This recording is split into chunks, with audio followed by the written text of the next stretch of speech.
Welcome back sa ating channel mga kaibigan na dito ng mga kapatid. Umuugong na naman, trending na naman mga kaibigan sa mundo ng boxing mga kapatid. Gusto nilang lumaban ng dalawang Pinoy mga kaibigan.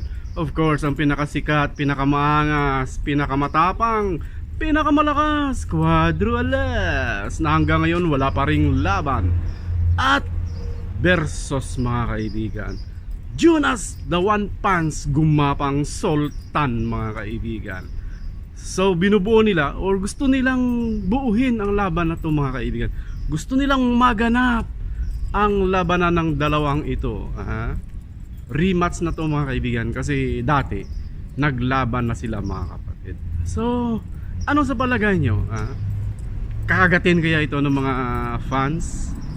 Palagay ko matindi ito kasi maraming maraming fans itong si Cuadro Alas, maraming fanatics.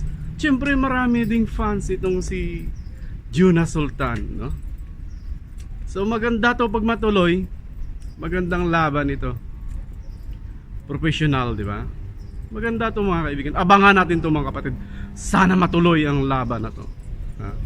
Dahil pareho naman silang medyo humina ang kanilang performance, so dapat sila na lang magtapat.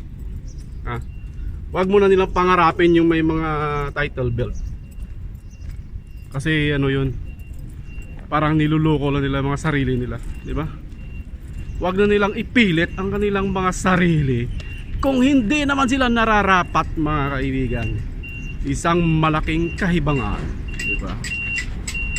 So, sana matuloy ito. Jonas Sultan versus Janriel Casimero. See you on our next vlog.